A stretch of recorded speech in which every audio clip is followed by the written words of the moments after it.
Hello everybody, Chef Bravo here. I'm not gonna lie, I do feel a bit exposed. I'm looking around to see if I should have put something away before I started doing this.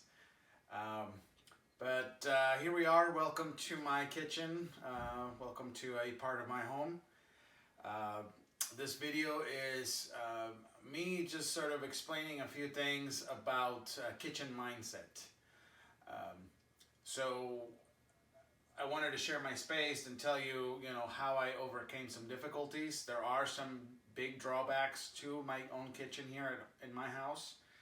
Number one, it's too small. Number two, I have a Blah electric stove. And number three, there's not enough shelves. And truth be told, for any chef, there could never be enough shelves in the kitchen.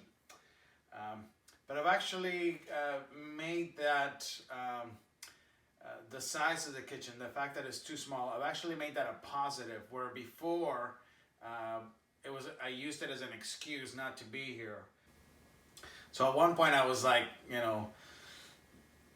talking to myself, embarrassed, like, how can you not cook in your own house? You're a chef, but you won't cook in your own house. That makes no sense. And so at least twice I've had to redesign, reorganize the small space in order to make it as efficient as possible. So I'll give you a little tour. Here is one of the things that I preach is that there are two things that determine where everything goes. And one is the dishwasher here, and the second one is the stove. And so my dishwasher here, when stuff comes out, it goes mostly into this two areas. So here is like my silverware, and over here is my plates and bowls and glasses. And so this is, my way of saying, hey, when you are in your house and you go from the sink to the dishwasher and you take one step this way, and then within an arm's reach you can put everything away, that makes it that much more efficient. And then when it comes to the stove, I'll show you. I have my cool Instapot, which I never was a big fan of, and then my good friend AJ gave me this, and I've used it a couple times, and it's actually pretty cool. I have this little space here where I can actually prep here next to the sink if I need to wash something. So I'll prep it here, and then by just taking a quarter step, I'm right here at the stove. Sometimes you'll make some compromises. You'll have to make some compromises. So right here, I have a small drawer that is too small for what I have in here, which is my knives.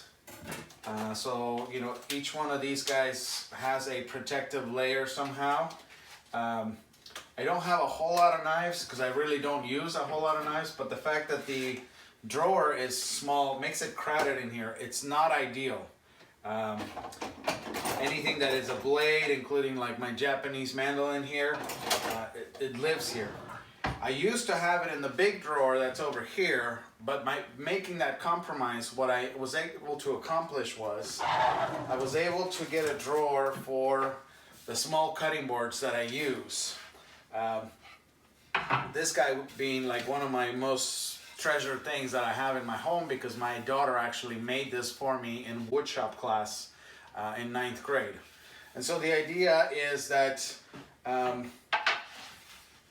also do have a big cutting board that I do use, because sometimes I do need a larger surface area. But by making that compromise with the knife drawer, what I was able to do is have, again, chop something up, grab my knives and be like, okay, we're gonna chop something up, chop, maybe rinse it before or after, and then I can just turn around and be here at the stove.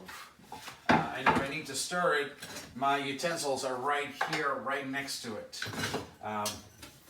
So by having these little guys, I can travel with them, whether if this little space is not big enough and I need a larger space, Then I have this counter, which I can use and then travel with the cutting boards. Or if I need to be over here, because I'm going to use the food processor or the Vitamix, I can be right here. And the idea basically is that I turn the size of the kitchen into a positive rather than a drawback. So if I'm here and I spin around, everything is right here. I always have one of my pots here on the stove. I'll talk about this guy in a second. But again, right here, if I need to chop, it goes right in here.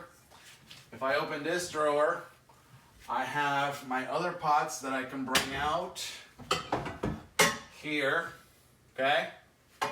If I need to measure something that's gonna go in the pot, I'll grab my measuring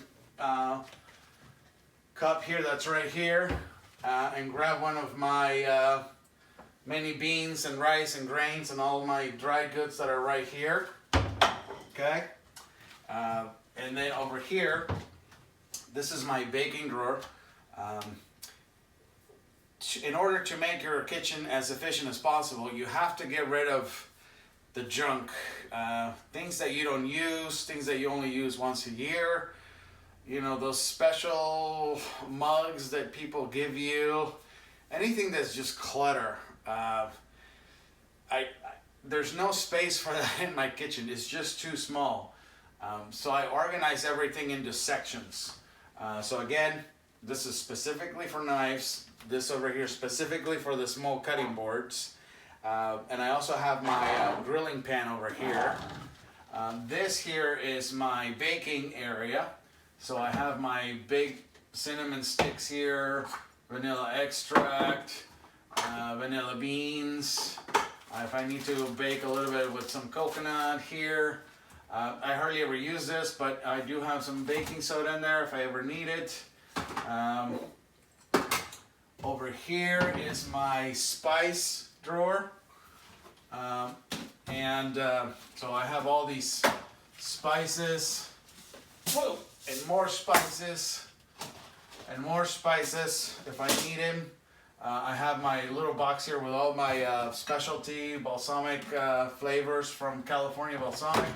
I have my hot sauce in here, some vinegars and whatnot. So, and essentially, if I need spice, I'm right here at the stove when I need to use them. So again, you know, everything that I need, all I have to do is just spin around in one direction or another so that I make the smallness of the kitchen actually a benefit to me. All right, so that takes care of the size of the kitchen. The other thing is, sometimes you'll have to replace or figure out a different sort of way to do things. Electric stoves are my least favorite because you can't control the heat. They're not responsive to what you're trying to do.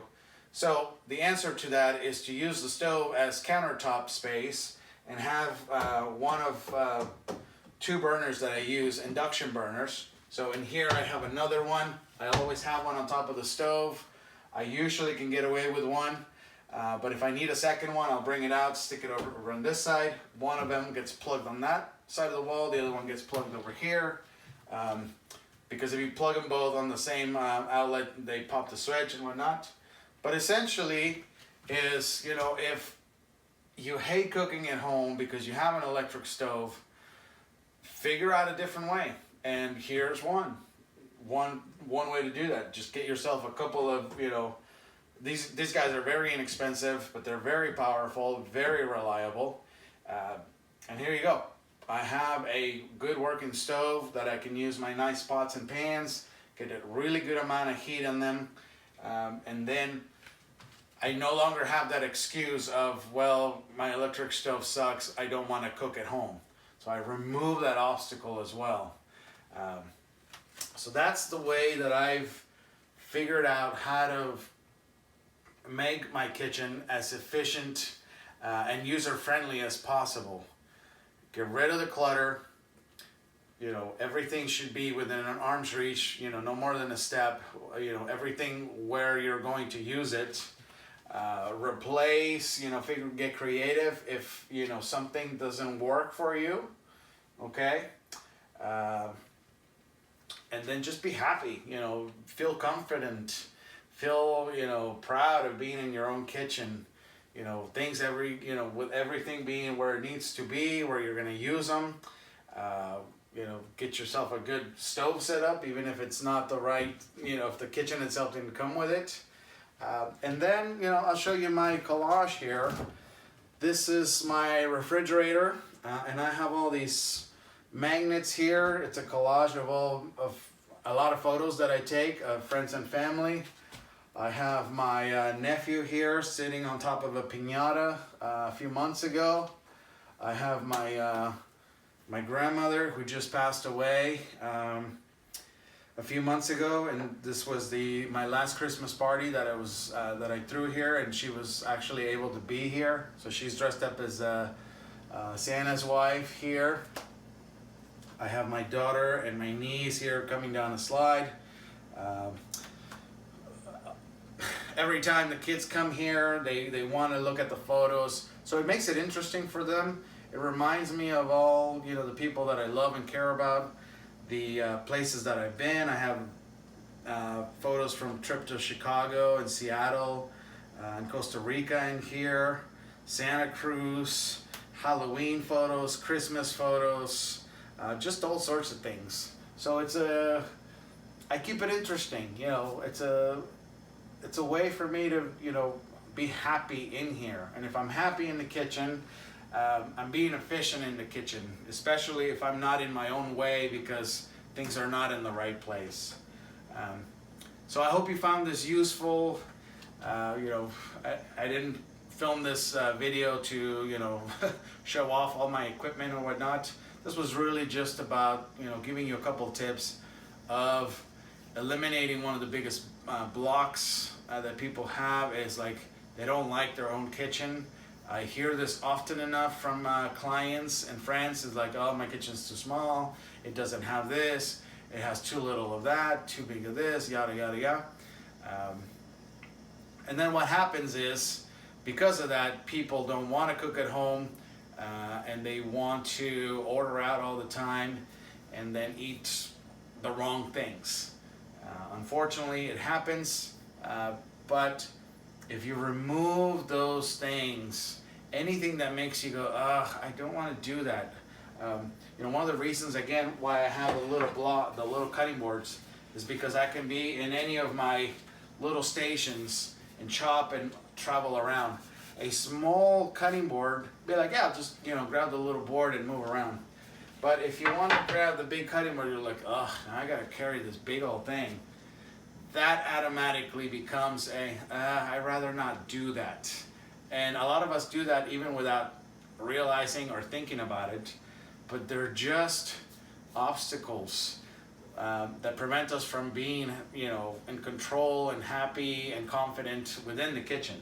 So I like to remove all of that so that I can always be proud, you know, even if the food that comes out of here isn't good, I can at least be proud that that I was able to cook it in here efficiently.